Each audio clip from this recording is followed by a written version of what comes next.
Scrambler bike scrambler பைக்குன்னு சொல்கிறாங்களே அப்படின்னா என்ன?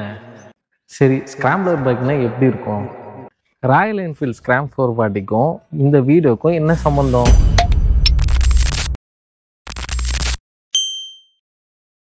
வீடியோ ஸ்கிப் பண்ணாமல் வாட்ச் பண்ணுங்கள். நம்ம சேனலுக்கு யாருன்னா இப்போ தான் புதுசாக யாருன்னா வரீங்கன்னா மறக்காமல் சேனலை சப்ஸ்கிரைப் பண்ணுங்கள், லைக் பண்ணுங்கள், ஷேர் பண்ணுங்கள், கமெண்ட் பண்ணுங்கள். வாங்க வீடியோக்குள்ளே போகலாம்.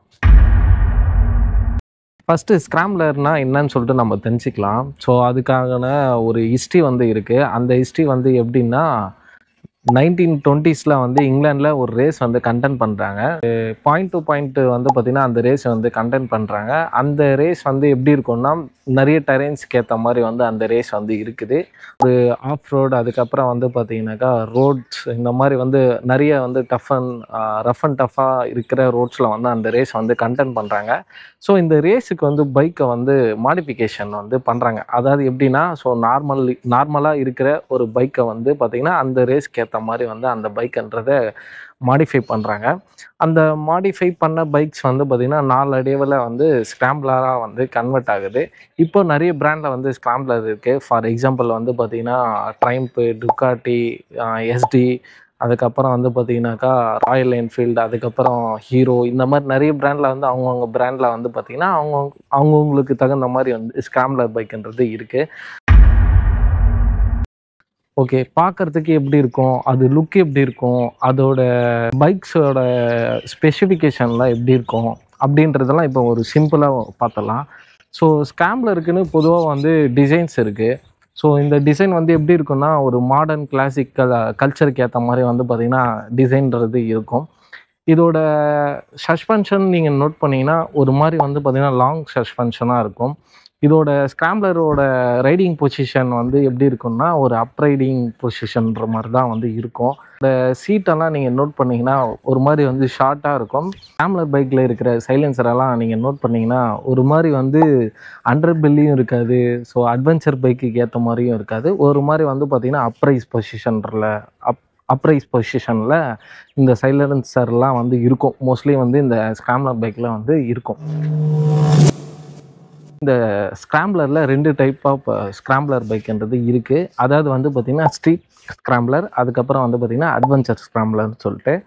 ஸோ தட் பார்த்திங்கன்னா இந்த ஸ்ட்ரீட் ஸ்கிராம்ப்ளருன்றது பார்த்திங்கன்னா நம்ம நார்மல் டெய்லி யூசேஜுக்கு நல்லாயிருக்கும். இதே அட்வென்ச்சர் ஸ்கிராம்ப்ளர்னு சொல்லிட்டு தனியாக இருக்குது. அது எப்படி இருக்குன்னா நிறைய ஆஃப் ரோடு இந்த மாதிரிலாம் ஓட்டுறதுக்காக பார்த்திங்கன்னா அந்த ஸ்கிராம்ப்ளர் பைக்குன்றது இருக்கும். இப்போது ஓரளவுக்கு ஸ்கிராம்ப்ளர் பைக்னால் எப்படி இருக்கும், இதோட ஹிஸ்ட்ரி எல்லாமே உங்களுக்கு இப்போது ஓரளவுக்கு தெரிஞ்சிருக்கும். ஸோ தட் பார்த்திங்கன்னா எனக்கு தெரிஞ்ச விஷயத்த தான் உங்களுக்கு நான் ஷேர் பண்ணுறேன். நான் இன்டர்நெட்டில் படித்த விஷயங்கள், அதே மாதிரி இந்த பைக்கை படித்த விஷயங்கள் தான் உங்களுக்கு நான் ஷேர் பண்ணுறேன். ஸோ என்னை விட உங்களுக்கு பெட்டராக நிறைய விஷயம் தெரியும்னா ஜஸ்ட் கீழே கமெண்ட் பண்ணுங்கள். ஸோ தட் நானும் பார்த்து தெரிஞ்சுக்கிறேன், கற்றுக்கிறேன். ஓகேங்களா? ஏன்னா நான் ஃபஸ்ட் டைம் பார்த்திங்கன்னா இப்போ தான் பைக் ரிவ்யூலாம் பண்ணுறதுக்கு ஸ்டார்ட் பண்ணியிருக்கேன். ராயல் என்ஃபீல்ட் ஸ்கிராம் 440 பற்றி இப்போ நம்ம டீட்டெயிலாக பார்க்கலாம். ஸோ என்னென்ன சேஞ்சஸ் பண்ணியிருக்காங்க, என்னென்ன அப்டேட்ஸ் பண்ணியிருக்காங்க, இந்த பைக்கு யாரெல்லாம் வாங்கலாம் அப்படின்றதெல்லாம் பார்க்கலாம். ராயல் என்ஃபீல்ட் ஸ்கிராம் 440 இதுக்கு முன்னாடியே பார்த்திங்கன்னா ராயல் என்ஃபீல்டு ஸ்கிராம் 400ன்ற ஒரு பைக்கை லான்ச் பண்ணியிருந்தாங்க. அதோட அப்டேட்டட் வெர்ஷன் தான் இந்த ஸ்கிராம் 440. இந்த ஸ்கிராம் 440ல் என்ன சேஞ்சஸ் பண்ணியிருக்காங்கன்னா, ஃபஸ்ட்டு நம்ம இன்ஜின்லேருந்து ஸ்டார்ட் பண்ணுவோம். இன்ஜின்னு பார்க்கும்போது பார்த்திங்கன்னா 443cc சிங்கிள் சிலிண்டர் ஏர் கூல்டு இன்ஜின் கொடுத்துருக்குறாங்க. இதோட பவருன்னு பார்க்கும்போது பார்த்திங்கன்னா 25.4 ஹார்ஸ் பவரும் 34 Nm டார்க்கும் கொடுத்துருக்குறாங்க. இந்த பைக்கில் 6 ஸ்பீட் கியர் பாக்ஸோடு வருது. இது பழைய ராயல் என்ஃபீல்ட் ஸ்கிராம் 400 ஒரு அப்டேட்டடுன்னு சொல்லலாம். ரீசன் என்னென்னா நல்லாவே டார்க்கு, பவரு இது எல்லாமே இன்க்ரீஸ் பண்ணியிருக்காங்க. ஸோ ஒரு ஆஃப் ரோட் பர்ஃபார்மன்ஸ்க்கு ஏற்ற ஒரு பைக்குன்னே சொல்லலாம்.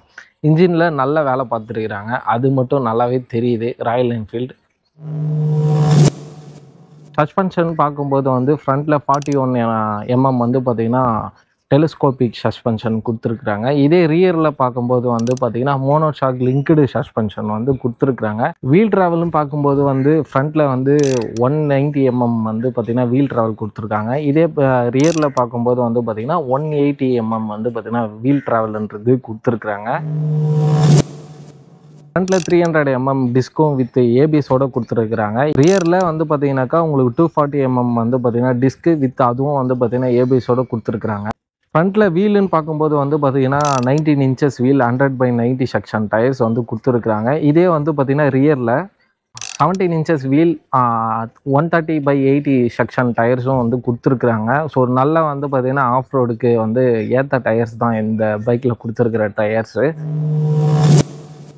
இந்த பைக்கில் வந்து கிரவுண்ட் கிளியரன்ஸ்னு பார்க்கும்போது வந்து 200mm வந்து கிரவுண்ட் கிளியரன்ஸ் கொடுத்துருக்குறாங்க. ஸோ இது வந்து பார்த்திங்கன்னா ஒரு அட்வென்ச்சர் கேட்டகரியில் இருக்கிற ஒரு ஸ்க்ராம்ப்லர்னே சொல்லலாம். பிகாஸ் வந்து பார்த்திங்கன்னா 200mm வந்து கிரவுண்ட் கிளியரன்ஸ் கொடுத்துருக்குறாங்க. இதனால் வந்து பார்த்திங்கன்னா நம்ம சின்ன சின்ன ஆஃப் ரோட்ஸ்லாம் வந்து நல்லாவே என்ஜாய் பண்ணி ஓட்டுற அளவுக்கு வந்து இந்த ஆஃப் ரோட் பைக்குன்றது கொடுத்துருக்குறாங்க. இதோட சீட் ஹைட்டுன்னு பார்க்கும்போது வந்து பார்த்திங்கன்னா 795mm வந்து பார்த்திங்கன்னா சீட் ஹைட்டுன்றது இருக்குது. இதனால வந்து என்னென்னா ஒரு 5.5 ஃபீட் இருக்கிறவங்களும் ஈஸியாக இந்த பைக்கை வந்து ஓட்ட முடியும், நல்லா ஹேண்டில் பண்ண முடியுன்றது தான் என்னுடைய ஒரு ஒப்பீனியன். இந்த பைக்கில் ஃபியூலுன்னு பார்க்கும்போது வந்து பார்த்திங்கன்னா 15 லிட்டர்ஸ் கெப்பாசிட்டியோட இந்த டேங்க்குன்றது வருது. இதனால் என்னென்னா நம்ம லாங் டிரைவுக்கு நல்லாவே ஹெல்ப்ஃபுல்லாக இருக்கும். பிகாஸ் வந்து பார்த்திங்கன்னா ஒரு 300 to 400 கிலோமீட்டர்ஸ் நம்ம வந்து பைக் ஓட்டுறோன்னா நம்ம அடிக்கடிக்கு போய் பெட்ரோல் போட வேண்டிய அவசியம் இருக்காது. ஸோ தட் வந்து பார்த்திங்கன்னா 15 லிட்டர்ஸ் கெப்பாசிட்டியோட இந்த பைக்குன்றது வருது. இந்த பைக்கில் வந்து ஃபியூச்சர்ஸ்லாம் என்ன கொடுத்துருக்காங்கன்னு சொல்லிட்டு பார்க்கலாம். ஸோ ஃபியூச்சர்னு பார்க்கும்போது வந்து பார்த்தீங்கன்னா பழைய ஸ்க்ராம் 411 வந்து பார்த்தீங்கன்னா உங்களுக்கு ஹாலோஜன் ஹெட்லைட் தான் வந்துட்டு இருந்துச்சு.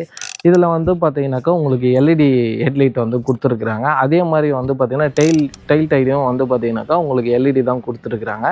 பட் ஆனால் வந்து என்னென்னா வந்து இண்டிகேட்டர்ஸ் வந்து ஹாலோஜனில் தான் வந்து கொடுக்குறாங்க. ஓகே, பழைய ஸ்க்ராமில் இருக்கிற ஒரு சில விஷயங்கள் வந்து இதுலேயும் வந்து இருக்குது. பிகாஸ் வந்து அதோட அப்டேட்டட் வெர்ஷன் தான் இந்த பைக்குன்றதுனால வந்து பார்த்திங்கன்னா இதில் வந்து ஹாலோஜன் இண்டிகேட்டர்ஸ் தான் வந்து கொடுத்துருக்குறாங்க.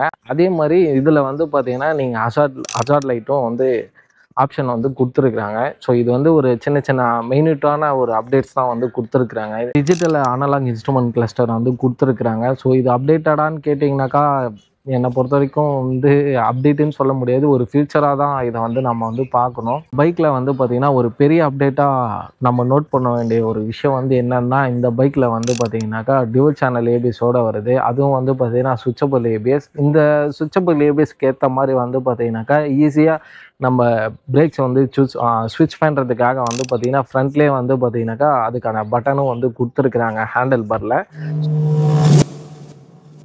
இந்த பைக்கில் வந்து மொத்தம் 2 வேரியண்ட் வந்து லான்ச் பண்ணியிருக்காங்க. So force variant and trial வேரியண்ட்டுன்னு சொல்லிட்டு.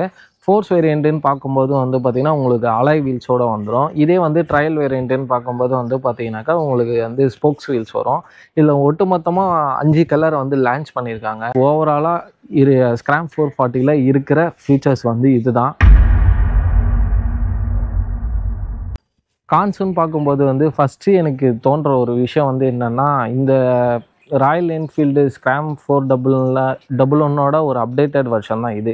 ஆனால் அதுக்கு முன்னாடியே வந்து பார்த்திங்கன்னா ராயல் என்ஃபீல்டில் வந்து ஹிமாலயன் 411ன்றது இருந்துச்சு.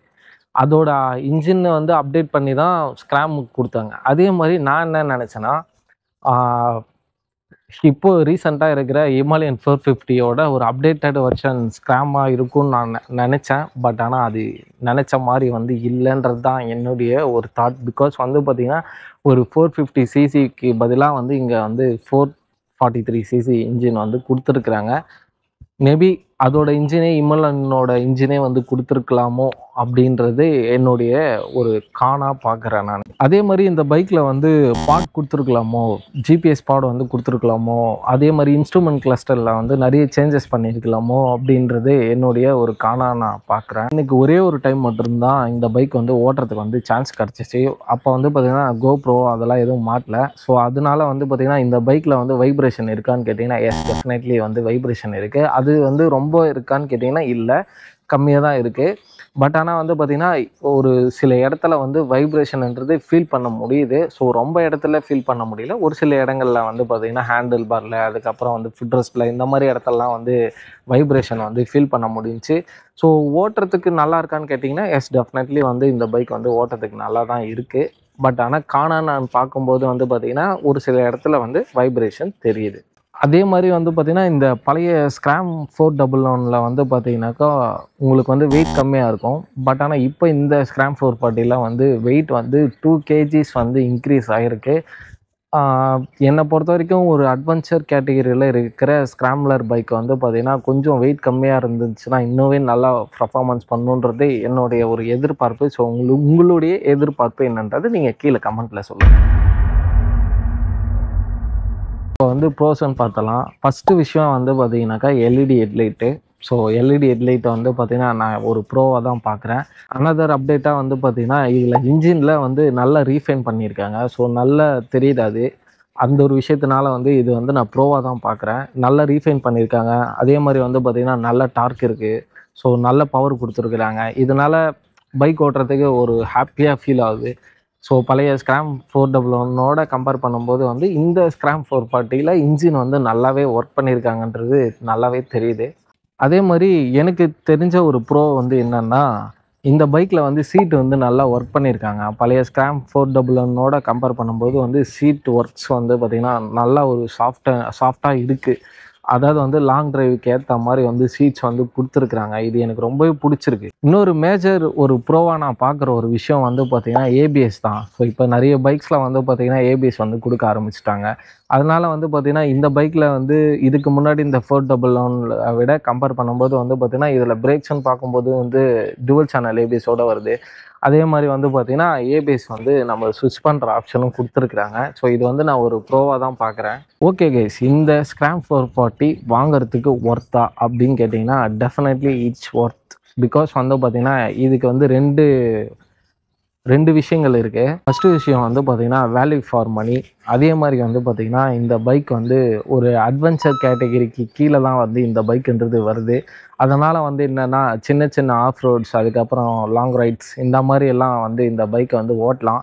அதனால வந்து பார்த்திங்கன்னா எனக்கு வந்து இந்த பைக் வந்து ஒர்த்தாக தான் தெரியுது. ஸோ உங்களுக்கு எப்படி ஒர்த்தாக தெரியுதா இல்லையான்றதை கீழே வந்து கமெண்ட் பண்ணுங்கள் மறக்காமல். ஃபைனல் செக்மெண்ட், அதாவது வந்து பார்த்திங்கன்னா இந்த பைக் யாரெல்லாம் வாங்கலாம். ஸோ இந்த பைக்கை வாங்குறதுக்கு வந்து 2 ஆப்ஷன்ஸ் வந்து எனக்கு தோணுது. ஸோ எனக்கு தோன்ற ஒரு விஷயம்.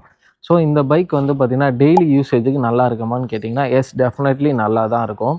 அதே மாதிரி ரெண்டாவது வந்து லாங் ரைட்ஸ்லாம் போகலாமா ப்ரோ அப்படின்னு கேட்டிங்கன்னா எஸ், டெஃபினெட்லி லாங் ரைட்ஸ் வந்து போகலாம். அதே மாதிரி இந்த பைக் வந்து ஆஃப் ரோட் பண்ணலான்னாக்கா எஸ், ஆஃப் ரோட் பண்ணலாம். அதாவது வந்து பார்த்திங்கன்னா ஒரு பேசிக் ஆஃப் ரோட் மட்டும்தான். So full and full ATV bike கிடையாது. இது வந்து ஒரு பேசிக் ஆஃப் ரோட் பைக் மட்டும்தான். So full and full off road பைக்குன்றது கிடையாது. எனக்கு தெரிஞ்ச விஷயத்த உங்களுக்கு வந்து நான் ஷேர் பண்ணியிருக்கேன்னு நான் நினைக்கிறேன். ஸோ என்னை விட உங்களுக்கு நிறைய விஷயங்கள் தெரியும்னா மறக்காமல் வந்து கீழே வந்து கமெண்ட் பண்ணுங்கள். ஸோ தட் நானும் பார்த்து தெரிஞ்சுக்கிறேன், நானும் கற்றுக்கிறேன். இதே மாதிரி வந்து பார்த்திங்கன்னா ரிவ்யூ வீடியோஸ் வந்து நான் போடலான்னு சொல்லிட்டு இருக்கேன். ஸோ உங்களுக்கு என்ன பைக்கோட பற்றி, எந்த பைக்கை பற்றி உங்களுக்கு வந்து வீடியோ வேணும்னு சொல்லிட்டு நீங்கள் சொன்னீங்கன்னா நான் வந்து அந்த வீடியோ வந்து நான் ரெடி பண்ணி நான் உங்களுக்கு வந்து அப்லோட் பண்ணுறேன். ஸோ நீங்களும் பார்த்துட்டு லைக் பண்ணுங்கள், ஷேர் பண்ணுங்கள், கமெண்ட் பண்ணுங்கள். அதே மாதிரி இந்த பைக்கை டெமோ காட்டின ஒரு பர்சனுக்கு வந்து நான் தேங்க்ஸ் பண்ணணும். ஸோ தட் அவர் யாருன்னாக்கா வேலூரில் இருக்கிற ராயல் என்ஃபீல்டு ஷோரூமில் இருக்கிற ஒரு சேல்ஸ் பர்சன். அந்த பர்சனுக்கு வந்து நான் தேங்க்ஸ் சொல்லிக்கிறேன். அதே மாதிரி வந்து பார்த்திங்கன்னா ஒரு கஸ்டமர்கிட்ட வந்து ஸ்வீட்டாக ஹேண்டில் பண்ணுறாங்க. ஸோ அது எனக்கு ரொம்ப பிடிச்சிருந்துச்சி. அந்த ஒரு ரீசன்னால் வந்து பார்த்திங்கனாக்கா இந்த வீடியோவில் வந்து அவரை நான் ஆட் பண்ணுறேன். அதே மாதிரி நீங்கள் பைக் வாங்கணும் அப்படின்னு நினச்சிங்கன்னா நீங்கள் வேலூரில் இருக்கீங்கனாக்கா மறக்காமல் நீங்கள் வந்து அந்த பர்சனை போய் கான்டாக்ட் பண்ணுங்கள். ஸோ அதனால் வந்து பார்த்திங்கன்னா அவருக்கும் கொஞ்சம் ஹெல்ப்ஃபுல்லாக இருக்குன்றது என்னுடைய கருத்துக்கள். அதுக்கப்புறம் வந்து பார்த்திங்கன்னா இந்த வீடியோ வந்து ப்ரொமோஷனான்னு கேட்டிங்கனாக்கா இட்ஸ் நாட் ப்ரொமோஷன்.